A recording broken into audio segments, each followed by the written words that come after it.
Alright, my friend Trisha has started playing Diablo 3 for the first time. She's never really played any Diablo titles, any PC games really. She's played Minecraft and Heroes of the Storm. This is her first entry into an RPG, ARPG sort of style.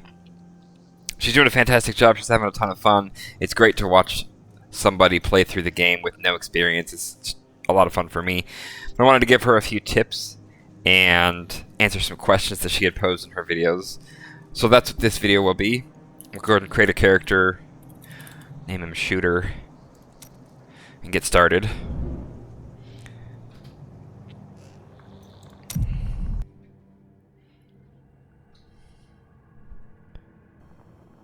So one of the things that I wanted to point out is when you click to move, you see this little circle on the ground. The fallen star is near. Yeah. Finish your conversation. You see this little circle on the ground, and I can see a lot of those when Trisha plays. It's not a bad playstyle to click at all. It's perfectly viable, perfectly reasonable.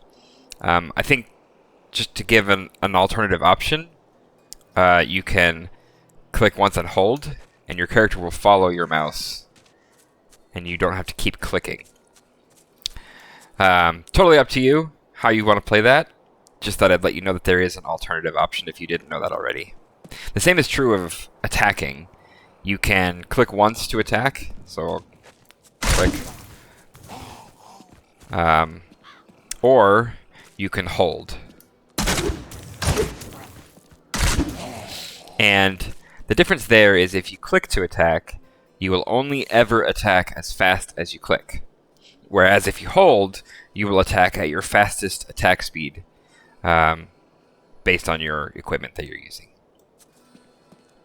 I'm going to actually turn this down just a little bit. Oh, it's already way down. More down. There we go.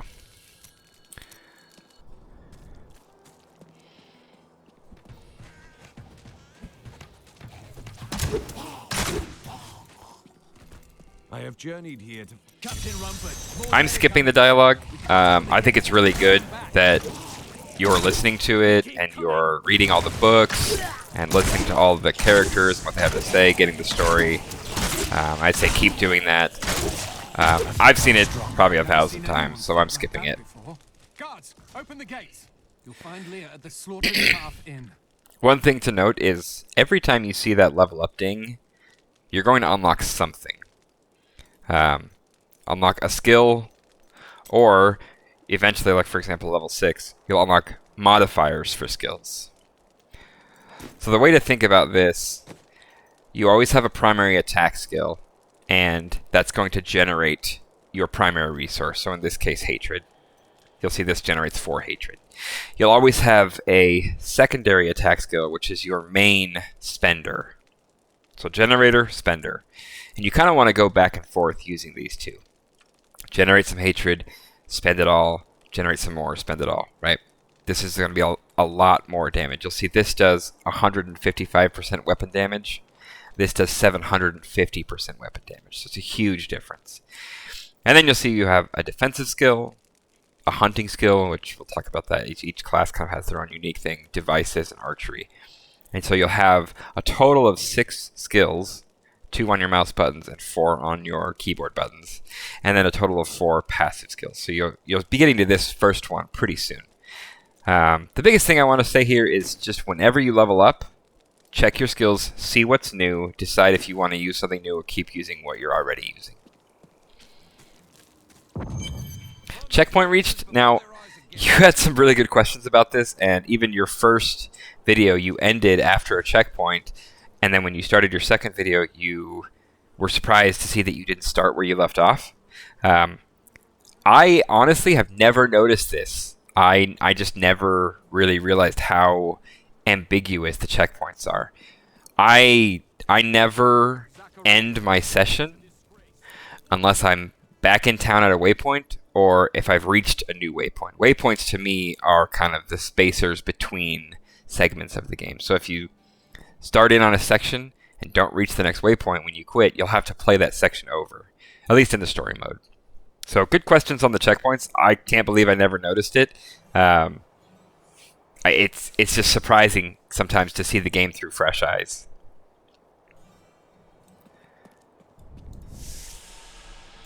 By the way, there's a book here. Reading books, I mean, it gives you story, but it also gives you experience. So Many years. it's good to pick those up. I'll go read Leah's. Oh, and just a little spoiler, a really small one. This book, Leah's book, it's her diary. You'll see journal entry 1. As you play the game, this will become part 2, part 3, 4, 5, 6, 7. So just come back here and kind of check it again every now and then. We've been under siege for 6. Leah, is it? I did. Came back. Watch out! The wounded are turning!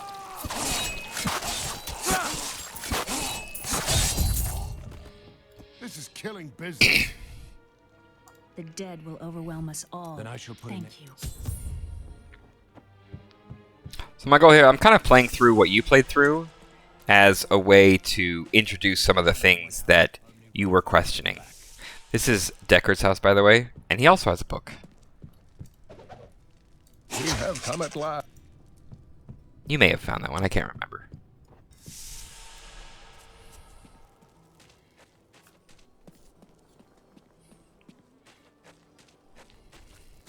What can I do to help? I admire. Don't worry. Well, They're attacking the barricades.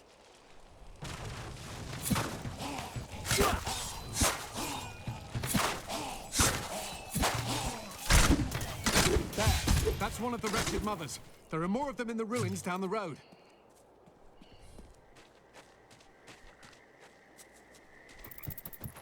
Oh, and by the way, so as you're playing through this, you've said a couple times, I don't really understand what's going on.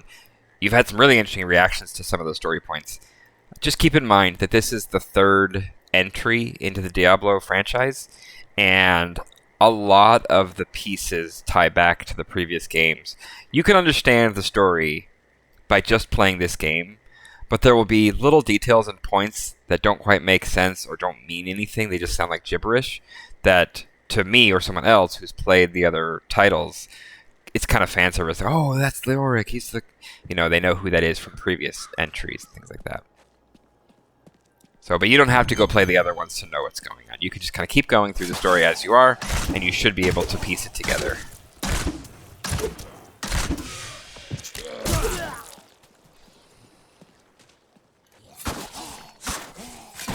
There are a couple of sort of general playstyles. You, and me when I first played, are playing kind of the check every corner, nook and cranny, explore all the things. And I love that. Keep doing that. I've played this game several dozen times. And so I'm mostly just going to be kind of rushing through to the next piece.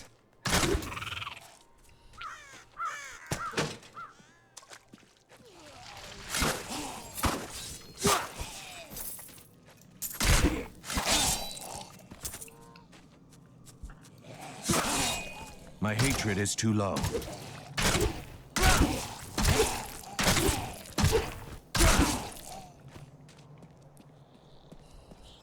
Another thing, so you've seen the map here.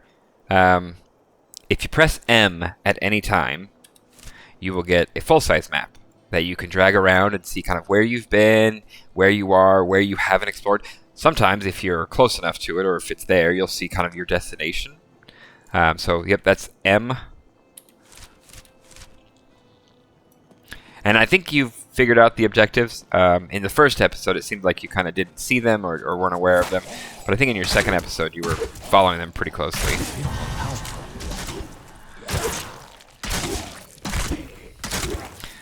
So, ding, I've leveled up. I have a new skill, Entangling Shot. Seems like you're using this, which is fine. This one does 200% damage and slows the 2 enemies that get chained up. I prefer Hungering Arrow, even though it does less damage. That 35% chance to pierce and hit another enemy is really valuable to me.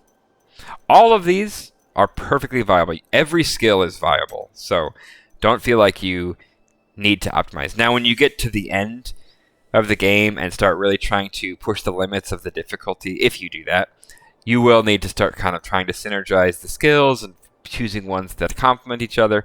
But in the beginning, you can just pick what works for you.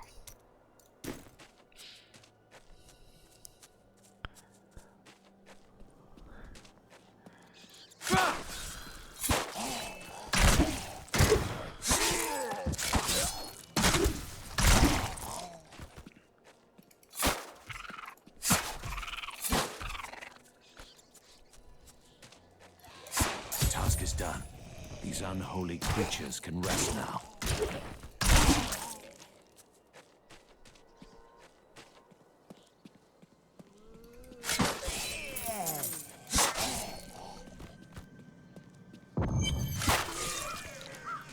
These dead bodies, I've seen you kick probably every one of them over, and stumps and barrels and all of that, and I've seen you kind of question, like, what's the point? They do drop loot or gold, especially at higher levels, they start to drop more. So yeah, just, you know, you never know what you're going to find. That's kind of the joy of it. Like, you may find a very awesome item by killing a boss, but you might also find a really awesome item just by turning over a stump.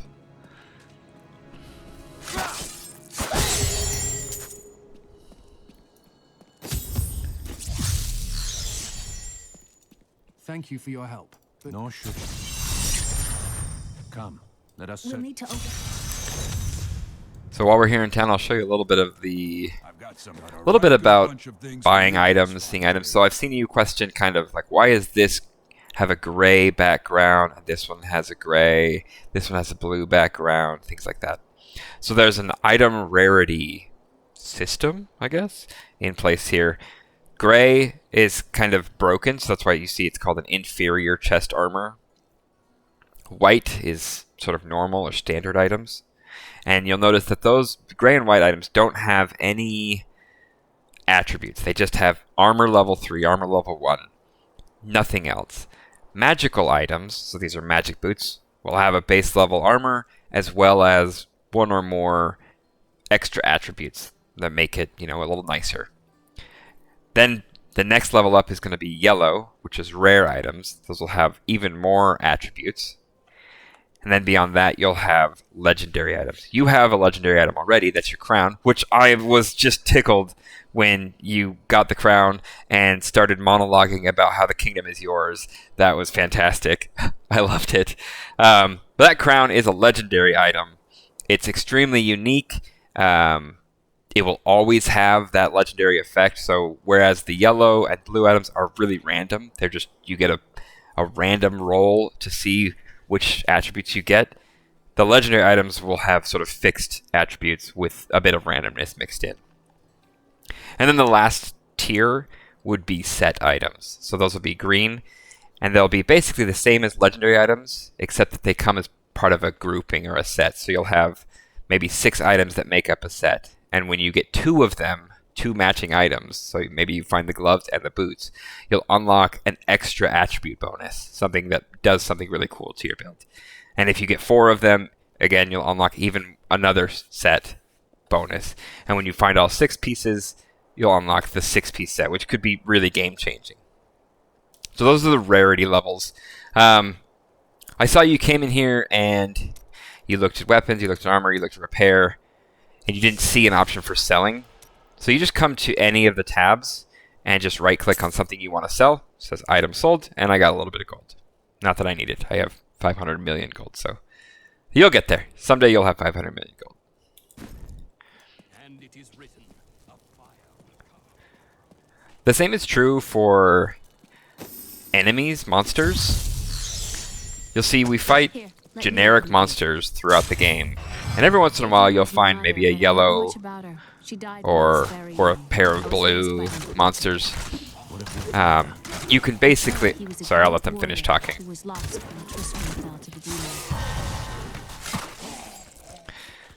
When you fight a pack of blue monsters, you're usually kind of guaranteed to get some item from them, some drop of loot. And same if you fight a yellow, you're kind of more guaranteed to get something good from them. Whereas the basic monsters, you might just not get anything. Maybe a little bit of gold, maybe an item now and then, but there's no guarantee. Look, a hidden cellar. Follow me. Your mother had her secrets. People said she was a witch. But I never believed. So you see Captain Dalton here is glowing yellow, and his name tag is purple. He's a boss.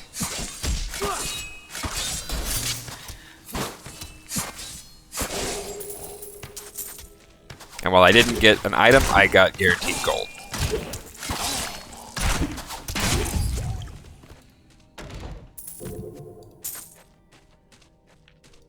Here's the key, and my mother's. I will go. Thank you. Aiden came to me last night. I suspected what was lurking within his troubled heart. Another thing I want to talk about is the attributes on items. So when you hover over an item, you'll see, 8 armor, 5% movement speed. Those are the raw attributes. But then you'll see down below, stat changes if equipped, 0% extra damage, 0% toughness, minus 100% recovery. So these are meant to be kind of a quick glance simplification of, is your item better or worse than the thing you have? So in this case, it's worse. Just straight up worse. Damage, that should be pretty clear. Does the item, if you equip the item, will you do more or less damage than you currently do? And that takes into consideration total damage numbers, your attack speed, critical strike chance, all kinds of other attributes. Toughness is your ability to withstand being hit and taking damage. So that's your armor, your life, your dodge, things like that. And then recovery is your ability to recover your health either after a fight or even during a fight. So some, like this, regenerates 3 life per second, the equipped reptilian shoes on the left. Some items, especially weapons, might have an affix that says they restore 35 life per hit. So every time you hit an enemy, you'll leech 35 life out of them. So that's your overall recovery is boiled down to that. And one of the things I've heard you say is that you feel like the game's going easy on you. And it is at these early levels, but also on normal difficulty. The game is fairly easy.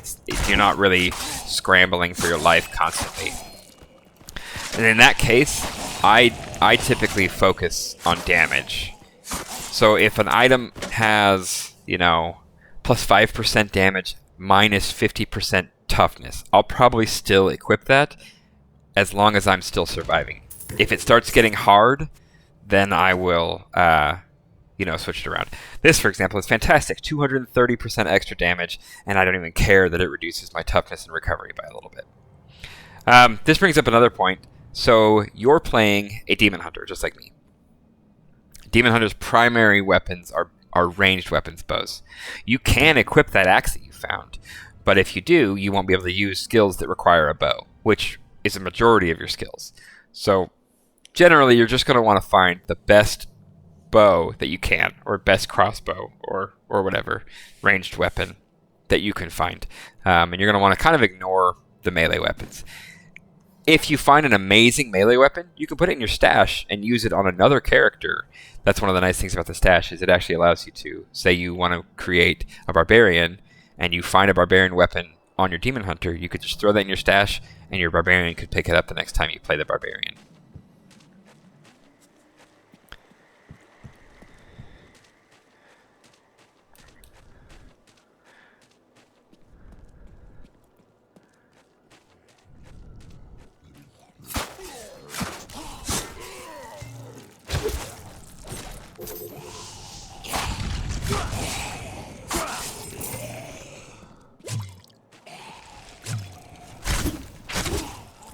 The infamous Tristram Cathedral.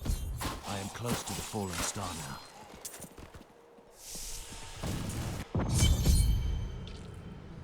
Checkpoint reached, even though it doesn't really seem to mean anything. I can't believe I never This is noticed where the that. star fell. My quarry must be near.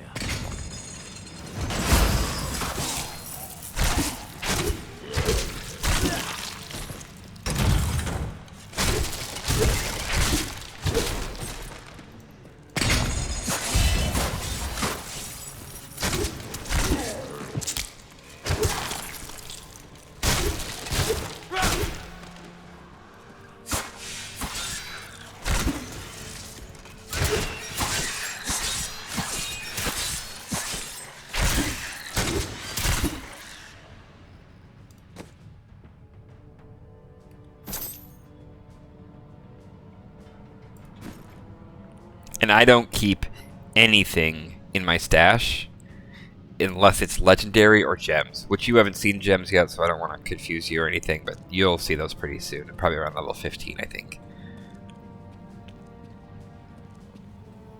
But everything else is pretty much not worth it. You're going to find gear constantly in this game, and especially if it's yellow or blue or even white gear, it's not worth putting in the stash and saving. You're not going to use it.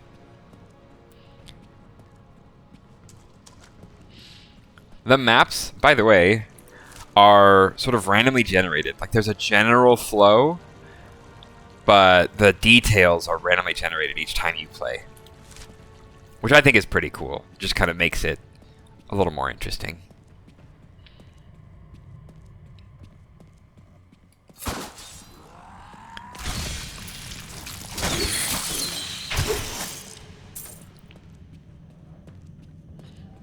That little blue ring. Oh, see, here we go.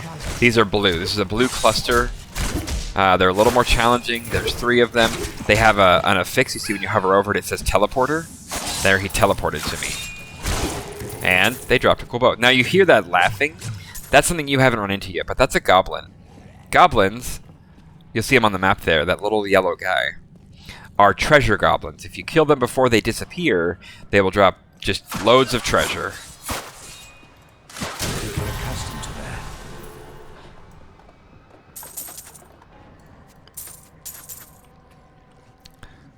So I've leveled up again. Let me check my inventory. That's a bit better. No. I've seen you kind of exploring the crafting materials. You can see I have quite a lot carried over from other characters.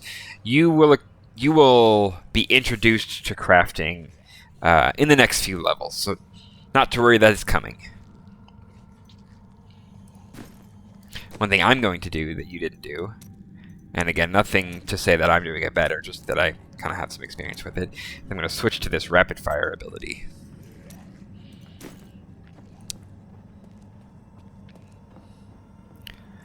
Because I just find it to be loads of fun.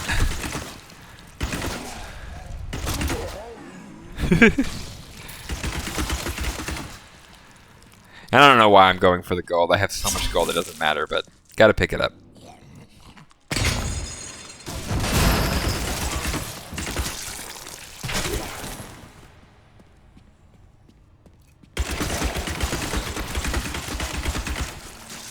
Bleed, you filth! You also don't have to click on these. Each of them has a shortcut. So skills is S, inventory is I, M is map.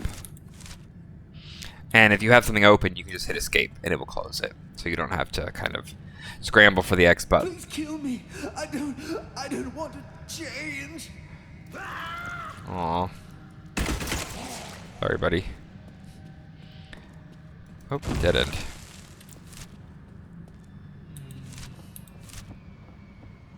I bet it's going to be up here in the top right corner.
And that's why you shoot barrels, because sometimes they explode with gold.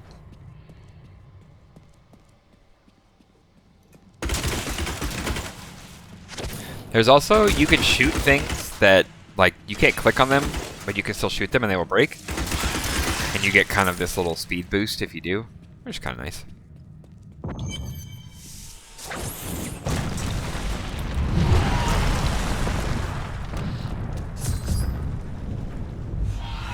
Hey! I'm here to rescue you! Help! Help!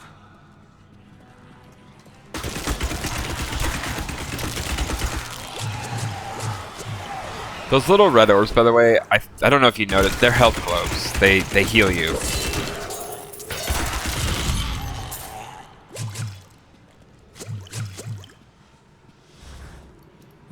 Thank Leah. Oh, it is wonderful to hear that Leah is well. I feared the worst. I learned of this secret passage through old maps I found. We must discuss the fallen star. Follow me.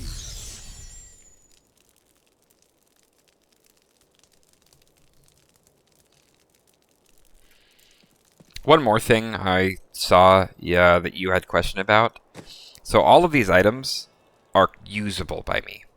But it is possible you pick up an item that isn't usable. Say it's specifically meant for another class, or maybe it's a two-handed weapon and you can't use two-handed weapons. There will be a red X on it if you can't use it. So that's what that means if you see that. Don't buy those. You can't use them. And you'll see here on these bows that they say two-hand in the kind of upper right corner of the description. So that's why you can't equip something else in your offhand. You can equip a quiver. So if you ever find one of those, keep that in mind that you can equip a bow and a quiver at the same time. But you can't equip, say, a bow and an axe.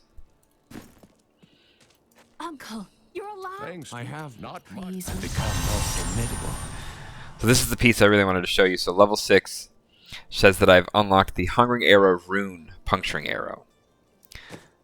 So an ability is on the top. So you could choose Hungering Arrow or Entangling Shot or Bolas. If you choose Hungering Arrow, you can choose a modifier. So Puncturing Arrow increases the chance for the arrow to pierce to 50.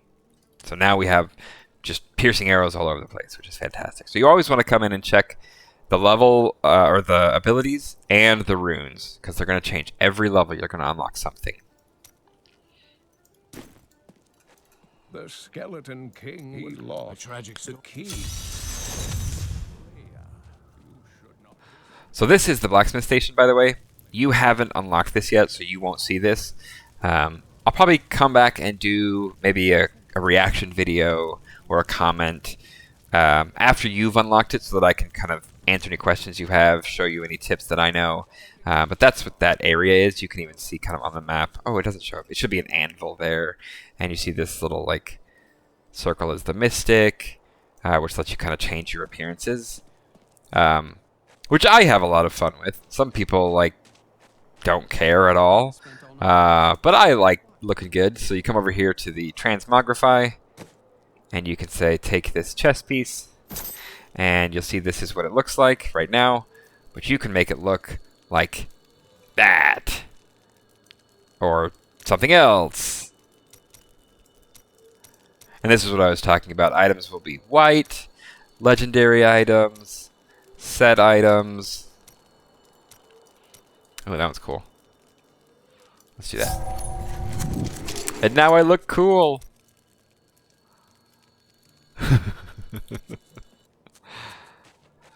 So I'm not going to continue because you didn't, and I don't want to spoil anything. But what I do want to do is show you kind of a full level character, so you can get a chance to kind of see what you have to look forward to. I'm not going to show Demon Hunter because I want you to kind of experience that on your own as you go. But I think I'll show you. I think I'll show you my monk. So this is a level 70. His name is Whirly Durly.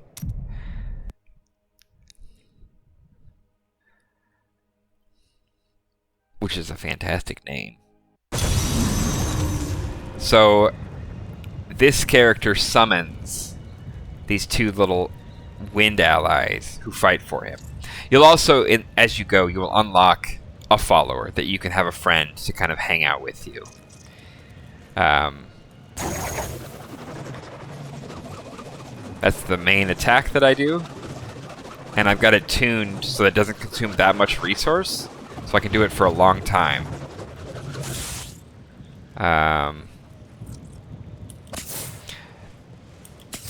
That's my movement ability. Almost every class has some kind of movement ability. I create wind around me that damages enemies. So you'll see I have a full complement of skills, and each of these has a rune. So I've chosen which skill and which rune I want for each of my attacks, as well as the various passives.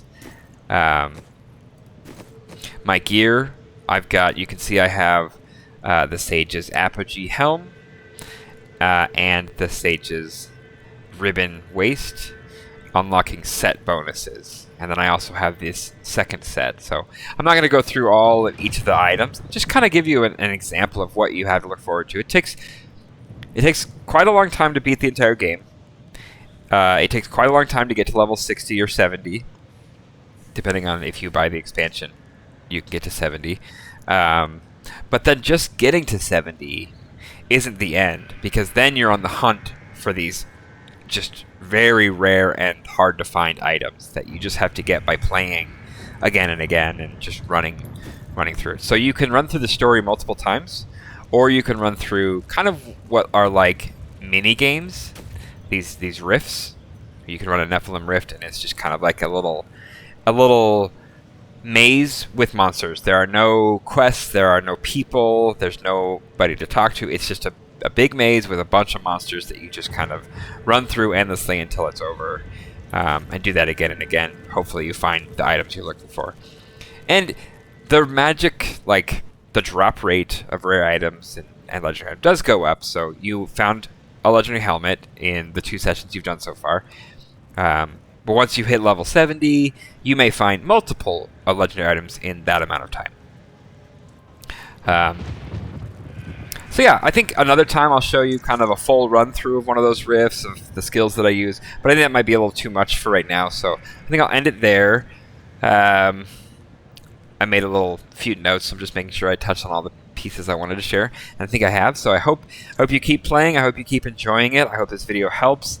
I answer some questions, provide a few tips, and I look forward to seeing you continue to play.